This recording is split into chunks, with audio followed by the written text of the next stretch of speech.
Live Breakfast with Steve and Shaz and your relaxing favorites from the Early Autism Project. Sarah Wu is with us. She's been with the project since 2013. Welcome, Sarah. Thank you. You must get a lot of joy from working with children with autism. What is it like for you? Well, to be honest, it's quite an adventure every day. There are struggles, but then there are those highs as well. Like when I do see my kids, achieve something or make progress, I feel this inner sense of joy and accomplishment, and I know that I've really made a difference in their lives. So it's really fulfilling at the end of the day. All right. Now, you brought with you today two young men who have autism, and they're your students. Tell us what they're like. All right, sure. Well, the first boy, he really likes telling jokes, and he really enjoys it when everybody's just smiling and laughing and really having a good time. He's also quite chatty, although sometimes his conversations can be the same thing over and over again, but he really means well and he just really wants to interact with you guys. He also really likes traveling, and he's got a keen interest in aeroplanes and airports, and he would tell us all about the places that he's traveled to. And he really, really likes Bangkok, Thailand. So he keeps talking about wanting to go back there. And I tell him, yep, you just ask your parents and they might be able to bring you there again. All right. And boy two, what's he like? Well, boy two's really sweet. And he also likes to be Mr. Funny. So funny how both of them like to tell jokes. Boy two also really likes to play little pranks. And I think that's just part of growing up. You like to prank your friends. And he really tries his best to really interact and make friends with people. Now, Sarah, how are the boys coping in normal social situations? Well, that really depends. Both boys have actually acquired some pretty good skills for them to, go out to the community. So they can do simple things like having a conversation. They can play games, like they go out to the basketball court and play with the people there. They can do sports. They can order food. They can even help us get groceries and stuff. But sometimes, I guess some of their challenges would be, in certain unfamiliar situations or new situations that they've never encountered before, they can be quite awkward or they don't quite know how to respond. And that's where essentially we come in and we really teach them what to do in these, difficult situations. Had I not known what this interview was about, I would think they were just regular kids, yeah? Yep. And how does that work, though? Because I understand that the boys are not aware that they have autism. Actually, that's the parents' decision then on whether or not the parents want to disclose this information to them. So when they do come in, to get therapy, we do tell them that, yep, you're coming in because you still need to learn some skills. And I think they understand that. So really telling them whether or not they have autism, that's really up to their family to do it in the right time. And when the boys have that sort of maturity to understand this, then I think it's family's decision at the end of the day. Right. So is it your opinion that it's better that they don't know at this point? Based on their current skill sets at the moment, I wouldn't say, it would be good to let them know. Again, it's a very sensitive issue, but yeah, we probably just have to discuss with the parents also, because the risk is if we do tell them and they cannot cope with it, it could really kind of destroy their self-esteem or their confidence. So we would just want to make sure that the right support is in place, and we tell them what are some of the skills that they still need to learn, and let them know that we're here to help you, and perhaps they might be able to really face this diagnosis, I guess. Sarah, now based on your personal experience and knowledge, can someone with autism hold a high demand professional job? Well, it really depends on the nature of the job. I know that 10% of the autism population are actually savants, which essentially means that they've got an outstanding talent. So they could be really talented in art, music, or math. And there are some famous people with autism out there, Temple Grandin. She is a professor of animal science, and she is also an autism spokesperson. There's also Jacob Barnett. I'm not sure if you've heard of him. He's 17 years old. He's apparently got a higher IQ than Einstein. He's got a really good photographic memory. He's great at calculus, and he is the youngest student admitted to the Perimeter Institute for Theoretical Physics. And we've got some from Malaysia as well. Ping Lian. He is a 23-year-old Malaysian-born artist, and he's renowned for his paintings all around the world. We've even got Clarence Kang as well. He's a 17-year-old pianist who's really talented, and you can actually look him up on YouTube. And he can just play an entire concerto by heart. Yeah, but these are the savants. What about the regular guys? I mean, the doctors, I suppose, the guy behind the counter working at your local coffee club. In Malaysia, I'm not too sure. But there was a viral video that went on Facebook about this boy with autism, if I'm not mistaken, either autism or Asperger's.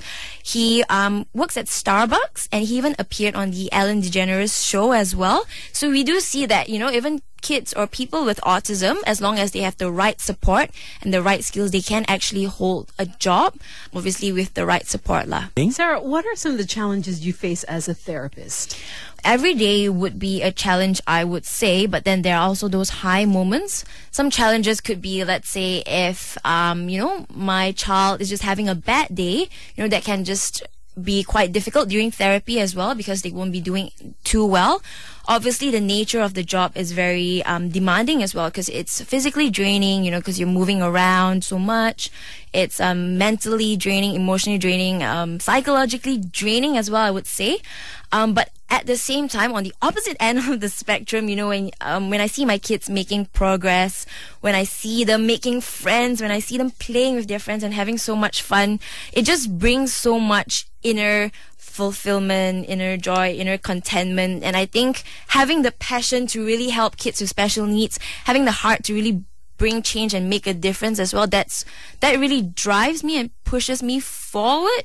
So at the end of the day, no matter how hard it gets or how tiring it gets, I know why I'm doing what I'm doing, and essentially that's the fuel for what I'm doing. Right. So Sarah, give us an example of something that you need to deal with sometimes. The boy that I work with, he really likes telling jokes, and he has a tendency to really repeat himself again and again. So what I have to then tell him is, look, like, a joke is funny the first time you tell it. I would probably laugh at it if I find it funny. But when you tell it to me again, because I've heard it before, it's not funny. So what you can do is, if you want people to laugh or have fun, is you can look up a new joke and tell me the new joke, and I would probably laugh at that joke instead. So instead of repeating the same thing again and again, try something new, and at least you might, have a good time with people, and people might laugh at those new jokes. Well, Sarah, thank you so much for joining us today. We truly appreciate your time. Thank you very much.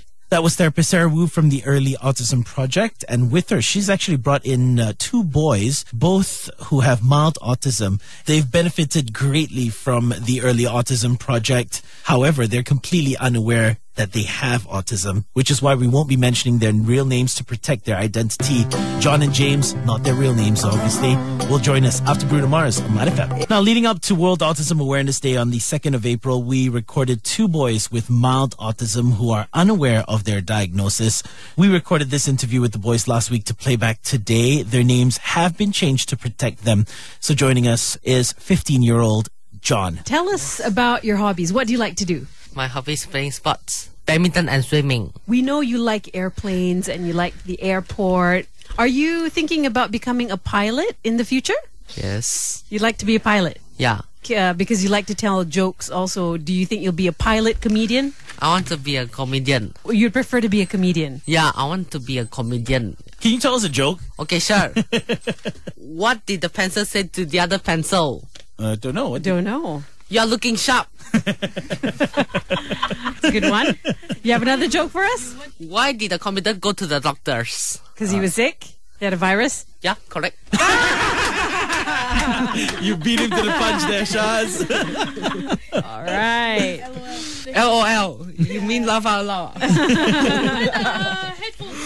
Okay, so do you have a lot of friends? Yes. Yeah? What are they like? I like to play Mario Kart with my friends. Do you play at home? At the arcade. I know you like to cook. What is your favorite dish? My favorite dish is Maggi Mee. Are you? I like to put in egg, tofu bak, scallops, ikan bilis, pork noodle soup, and mee. Wow. And you can cook all of this? Yeah, I can cook all of this because it's my favorite. You've got so many talents. You can tell jokes, you can talk about airplanes and airports, and you can cook. You've got a bright future ahead of you. Thank you for joining us. Yes. And joining us right now is 11-year-old James. We understand that you are very interested in what's going on in America at the moment, in politics over there. Why are you so interested? Because it's fun for me. The American president thing is very fun. The presidential race. Yeah. Well, do you like Barack Obama? Yes. I like... Why do you like him? I like him, so I gave him a nickname, Barack Obu. Okay. Well, he's leaving office next year. So who do you hope will be the next American president?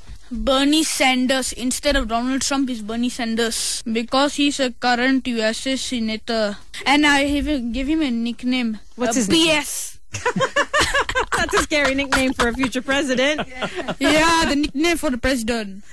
Okay, so what are your hobbies? What do you like to do? Talking and learning about softwares and computer programs. Oh, that's right. You love gadgets, don't you? Yeah. Now, what is school like for you? Do you enjoy school? School is fun.